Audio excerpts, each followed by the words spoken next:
Hello बच्चों, नमस्कार। कैसे हैं आप सभी। आज से हम एक बहुत ही शानदार सा टॉपिक स्टार्ट कर रहे हैं और मैं कोशिश करूंगा कि रोजाना शाम को 6 बजे आपको ऐसे टॉपिक मिल पाए। लेकिन ये तभी संभव हो पाएगा जब आप प्रत्येक क्लास को देख करके कमेंट करेंगे। और मैं आपको इतना विश्वास दिला सकता हूं कि ये जो क्लासेस है ना, ये आपके लिए एग्जाम ओरिएंटेड क्लासेस हैं भाई। करंट अफेयर्स के साथ साथ स्टैटिक का पोर्शन भी यहां पर आपको मिलता रहेगा। अगर हम बात करें तो आज की क्लास में वर्तमान में कौन क्या है, जिसमें हम भारत का मंत्रिमंडल और राज्य का मंत्रिमंडल पूरा का पूरा कंप्लीट पढ़ने वाले हैं।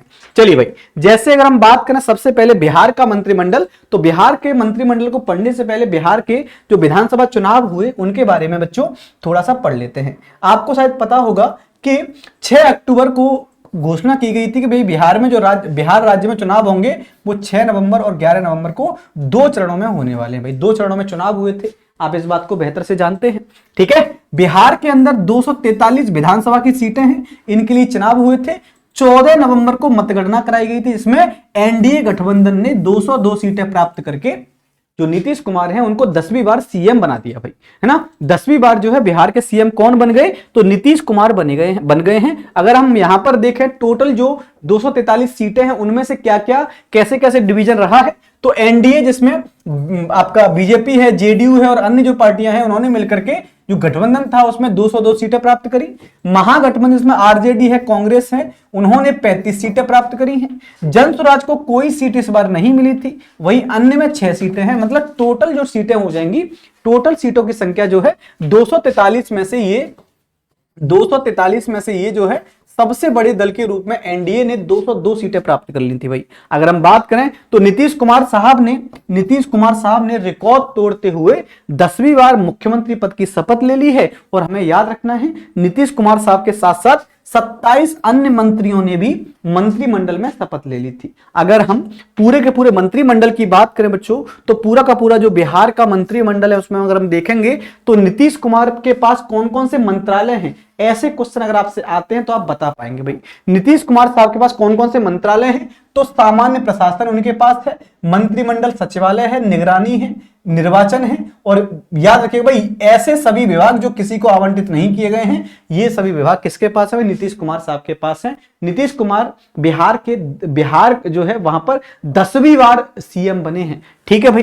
सम्राट चौधरी साहब को गृह विभाग दिया गया, मतलब ये गृह मंत्री हैं और उप मुख्यमंत्री भी हैं, ये ना, ये सम्राट चौधरी ये गृह मंत्री के साथ साथ उप मुख्यमंत्री भी हैं। ये गृह मंत्रालय पिछले वाले चुनावों में ये नीतीश कुमार साहब के पास था। दूसरे जो उप मुख्यमंत्री उनका नाम है विजय कुमार सिन्हा साहब, इनको 2 मंत्रालय दिए गए हैं, राजस्व एवं भूमि सुधार और खान और भूतल मंत्रालय। तो ये दोनों मंत्रालय के मुख्य मंत्री कौन हैं, तो ये उप मुख्यमंत्री विजय कुमार सिन्हा साहब हो जाएंगे। वहीं हम बात करें विजय कुमार चौधरी की, तो विजय कुमार चौधरी के पास जल संसाधन मंत्रालय है, संसदीय कार्य मंत्रालय है, सूचना जनसंपर्क मंत्रालय है और भवन निर्माण मंत्रालय है। तो ये 4 मंत्रालय के मंत्री कौन हैं, श्री विजय कुमार चौधरी साहब हैं भाई।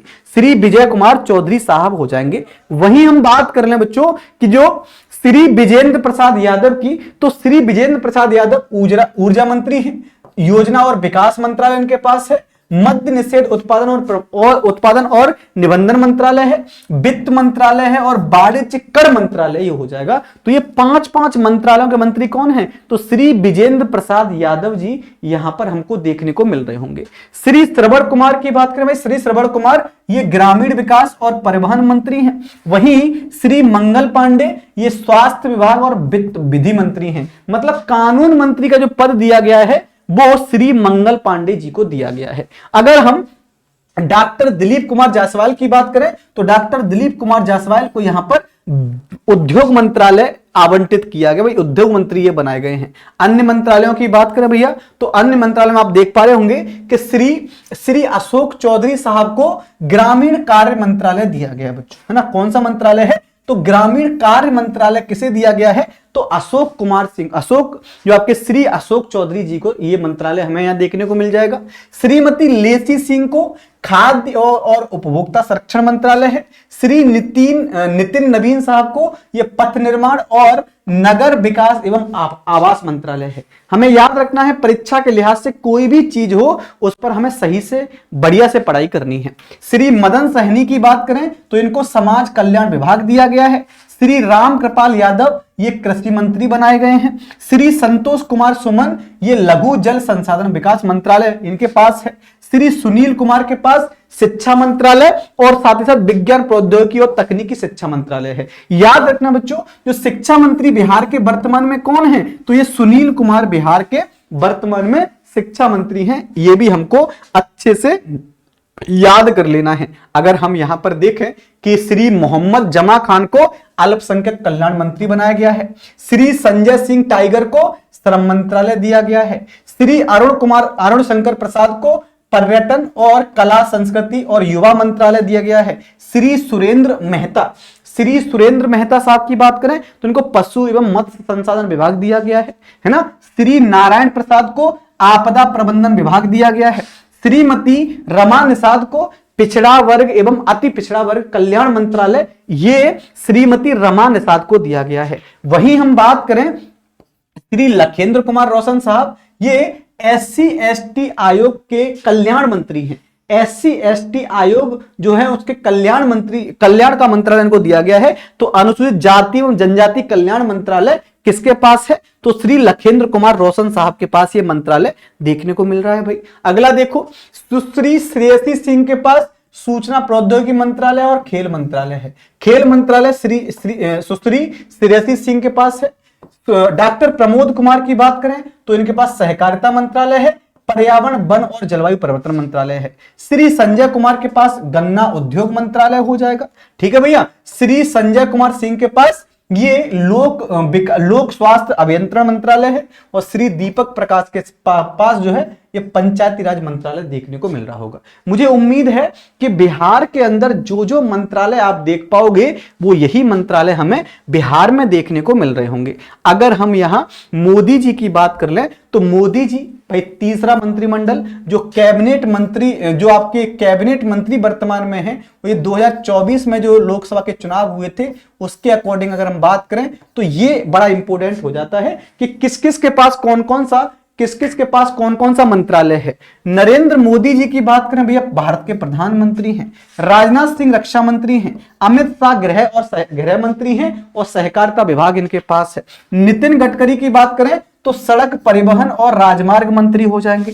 निर्मला सीतारमण बेटा ये वित्त मंत्री हैं और कारपोरेट मामलों की मंत्री हैं। वित्त मंत्री हैं और कारपोरेट मामलों की मंत्री ये यहां पर देखने को मिल रही होंगी। अगर आगे बात करें जेपी नड्डा साहब कौन है, तो स्वास्थ्य और परिवार कल्याण मंत्रालय इनके पास है। साथ ही रसायन और उर्वरक मंत्रालय देखने को मिलेगा। जयशंकर की बात करें तो विदेश मंत्रालय इनके पास है। शिवराज सिंह चौहान की बात करें तो कृषि एवं किसान कल्याण मंत्रालय है और ग्रामीण विकास मंत्रालय हो जाएगा। जी किशन रेड्डी ये कोयला मंत्री और खनन मंत्री हैं। पीयूष गोयल साहब के पास वाणिज्य और उद्योग मंत्रालय है। धर्मेंद्र प्रधान शिक्षा मंत्री हैं। वर्तमान में भारत के शिक्षा मंत्री धर्मेंद्र प्रधान हैं। HD कुमार स्वामी भारी उद्योग और इस्पात मंत्रालय इन्हीं के पास देखने को आपको मिल रहा होगा भाई। आगे हम बात कर लें तो व्यक्तियों में जीतन राम मांझी साहब के पास कौन सा मंत्रालय है, तो लघु सूक्ष्म और मध्यम उद्योग मंत्रालय है। राजीव रंजन साहब के पास पंचायती राज मत्स्य पालन और पशुपालन डेयरी मंत्रालय हो जाएगा। सर्बानंद सोनोवाल की बात करें तो इनके पास पत्तन पोत परिवहन और जलमार्ग मंत्रालय है। मनोहर लाल के पास आवासन एवं शहरी कार्य मंत्रालय है। ज्योतिरादित्य सिंधिया की बात करें तो संचार और पूर्वोत्तर क्षेत्र विकास मंत्रालय है। अश्वनी वैष्णव की बात करें भाई अश्वनी वैष्णव रेल मंत्री हैं। रेल मंत्रालय इनके पास है। सूचना प्रसारण मंत्रालय है। साथ ही साथ सूचना प्रौद्योगिकी मंत्रालय इन्हीं के पास हो जाएगा। फिर राम मनोहर नायडू ये नगर विमानन मंत्रालय इनके पास हो जाएगा। प्रहलाद जोशी के पास उपभोक्ता मामले का मंत्रालय है और खाद्य वितरण मंत्रालय इनके पास हमें देखने को मिल रहा होगा। आगे बात कर लें जुएल ओराम के पास जनजातीय कार्य मंत्री हैं ये। श्रीमती अन्नापूर्णा देवी महिला एवं बाल विकास मंत्री हैं। भूपेंद्र यादव की बात करें पर्यावरण वन और जलवायु मंत्री हैं। गजेंद्र सिंह शेखावत संस्कृति और पर्यटन मंत्री हैं। डॉक्टर वीरेंद्र कुमार सामाजिक न्याय और अधिकारिता मंत्री कौन है भाई, यही हो जाएंगे। गिरिराज सिंह कपड़ा मंत्री हैं। CR पाटिल जल शक्ति मंत्रालय इनके पास है।